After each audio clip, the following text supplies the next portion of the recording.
Good morning. சுக்குவனம் ஃபார்மில் இருக்கேன். நான் இன்றைக்கி காத்தால் ரொம்ப ஏர்லியாகவே வந்துட்டேன்.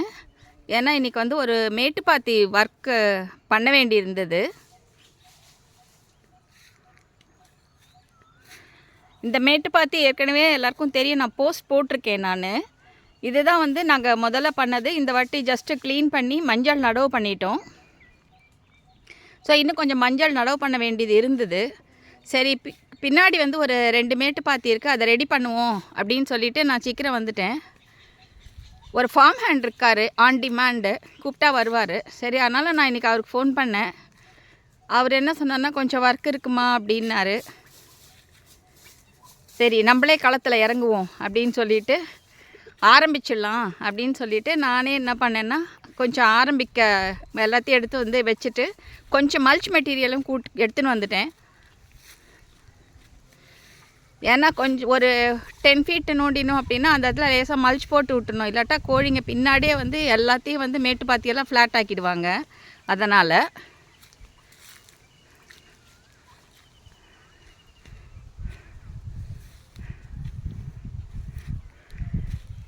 இதெல்லாம் தான் மல்ச் மெட்டீரியல். நம்மளுக்கு எல்லாம் தென்னங்கீத்து, அந்த மாமரம் ப்ரூன் பண்ணது அதெல்லாம் எடுத்து இங்கே போட்டு வச்சுருந்தேன். அது நேற்று ஈவினிங் ப்ரூன் பண்ணது.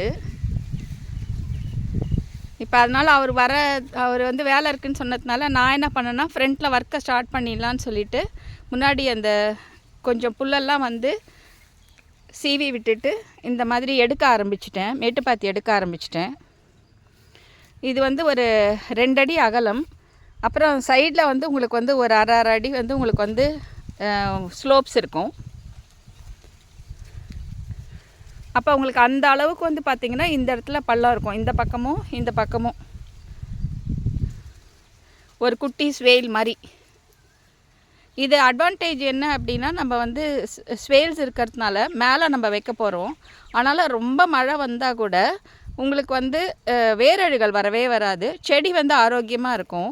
மேட்டுப்பாத்தி இருக்கிறதுனால உங்களுக்கு தண்ணியும் உங்களுக்கு வந்து கீழே இறங்கிடும். அங்கே வந்து நிற்காது தண்ணி. அதுதான் அட்வான்டேஜு. இன்னொன்று, மேட்டுப்பாத்தி வந்து ஃபஸ்ட்டு வாட்டி வைக்கிறது கஷ்டம். ஆனால் வந்து இதை கரெக்டாக மெயின்டைன் பண்ணோம்னா அடுத்த வாட்டி சும்மா இதை எடுத்து விட்டுட்டு மேலே இருக்க புல்லெல்லாம் மட்டும் கொஞ்சம் க்ளீன் பண்ணிவிட்டு எருக்கு அழைச்சிட்டு அப்படியே செடி வச்சிடலாம். அப்படியே மெயின்டைன் ஆகும். அனதர் திங் வந்து நம்ம இதனோட செடியெல்லாம் இது மேலேயே போட இதுக்கு வந்து தானாகவே மக்கு கிடைக்க ஆரம்பிச்சிடும். அது ஒரு பெரிய ப்ளஸ். அது நம்ம ஹியூமஸ்ன்னு சொல்கிறோம், அந்த கண்டென்ட் ஆட்டோமேட்டிக்காக இதிலெல்லாம் ஜாஸ்தி ஆகிடும். அதுதான் ஒரு அட்வான்டேஜு. ஸோ நான் என்ன பண்ணேன்னா, அவர் வரத்துக்குள்ளே கிட்டத்தட்ட ஒரு 10 அடி வரைக்கும் எடுத்துட்டேன். அப்போ தான் வந்து பார்த்திங்கன்னா அவர் வந்தார் 9 o'clock. இல்லைம்மா, நீ பண்ண ஆரம்பிச்சிட்டியோன்னு யோசிச்சுட்டு வந்துட்டேன் அப்படின்னு சொன்னார். சரி, நான் ஆனால் இப்படி பண்ணணுமாம்மா அப்படின்லாம் கேட்டார். நான் சொன்னேன், இல்லை பரவாயில்லண்ணா, நீங்கள் வந்து நடுவில் வந்து மண்ணை வந்து கொத்தி மேலே போட்டு விட்ருங்க. நான் வந்து இந்த சைடில் இந்த மாதிரி அணைக்கிறது, சைடில் சீவறது அதெல்லாம் நான் பார்த்துக்கிறேன் அப்படின்னு சொன்னேன். ஏன்னா இது வந்து பிக்காசி வச்சு தான் பண்ணணும். பிக்காசி வந்து என்னால் ஹேண்டில் பண்ண முடியாது.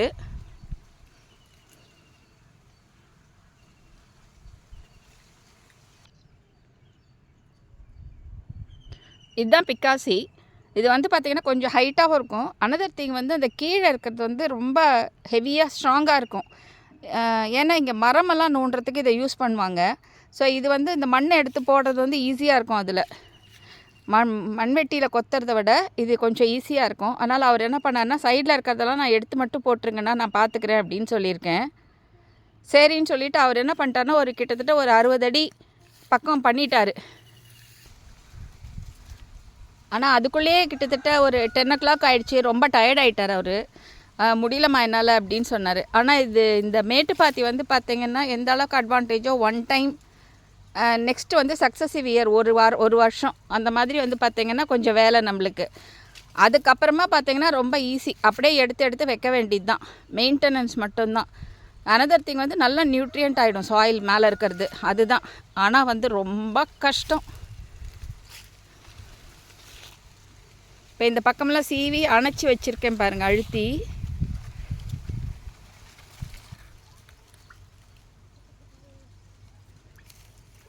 ஸோ இந்த மாதிரி சீவி நல்லா மண்ணை அழுத்தி வைக்கணும். ஸோ இப்போ நான் என்ன பண்ணணுன்னா, ஓரமெல்லாம் பயங்கர புல்லாக இருக்குது. இது மண்வெட்டியில் வந்து ஃபுல்லாகவே செதுக்கணும். ரொம்ப கஷ்டம்தான், பட் பண்ணி தான் ஆகணும்.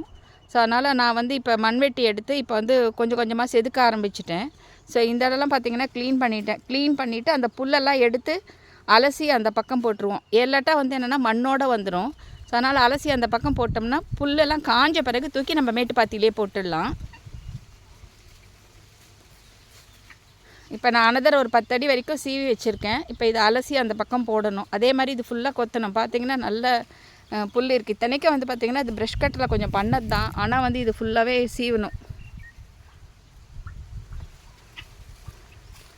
இந்த புல் ஃபுல்லாத்தையும் மண்வெட்டியில் கொத்தி அலசி அந்த பக்கம் போட்டு, இதுக்கப்புறம் அந்த மண்ணை தூக்கி இது மேலே போட்டு இதை ஒரு 2 அடி அகலத்துக்கு பாத்தி ஆக்கணும். அப்போ உங்களுக்கு வந்து இந்த இடம் கீழே வந்து உங்களுக்கு வந்து அந்த ஸ்வேல் கிடைக்கும் உங்களுக்கு. அதுக்கப்புறம் அந்த மல்ச் மெட்டீரியல் எடுத்துகிட்டு வந்து இது உள்ளே போட்டு விடணும். இப்போ ஒன்ஸ் இந்த ஒர்க்கு ரெடி ஆகிடுது அப்படின்னா, சைடில் வந்து இந்த மாதிரி மாமரம் ப்ரூன் பண்ணது, தென்னை மட்டை அதெல்லாம் போட்டு விட்ருவோம். மேலே வந்து வைக்கோல் போட்டுருவோம். யூஸ்வலாக நான் வந்து நெல் ஹார்வெஸ்ட் பண்ணேன்னா வைக்கோல்லாம் கொடுக்கவே மாட்டேன். ஏன்னா வந்து எனக்கு மல்ச்சிங்க்கு வேணும்னு வச்சுருவேன். ஸோ அந்த வைக்கோல் இருக்குது. ஸோ இப்போ ஒன்ஸ் இது முடிஞ்சிருச்சுன்னா, ஒன்ஸ் இது நாளைக்கு மேக்ஸிமம் நாளைக்குள்ளே முடிஞ்சிருச்சுன்னா, இது மேலே வந்து எரு கலைச்சிட்டு அதுக்கு மேலே வைக்கோலை போட்டுட்டு, இதுக்கு ஸ்ப்ரிங்க்லர் செட்டப் உண்டு. ஸோ ஸ்ப்ரிங்க்லரை போட்டுட்டு அதுக்கப்புறம் மஞ்சள் நடவு பண்ணணும்.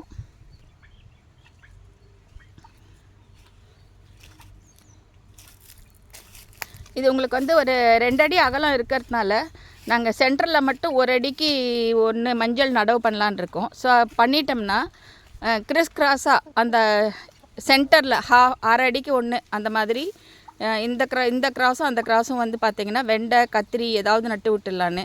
எங்கெல்லாம் உங்களுக்கு வந்து நல்ல வெயில் கிடைக்குதோ அந்த இடத்துல வந்து வெண்டையும் கத்திரியும் நட்டுடலாம். கொஞ்சம் இந்த வாழை மர நிழல் இருக்கச்ச மிளகா நட்டு விட்டுடலாம். அதுக்கு வந்து டான்சிங் ஷேடோ போகும். ஸோ அந்த மாதிரி பண்ணிடலாம். அதுதான் இப்போ செதுக்கு எங்களோட பிளானு. இப்போ நான் திருப்பி போய் களமிறங்குறேன். இது எல்லாத்தையும் முடிச்சுட்டு தென் probably I will have a post. Thank you.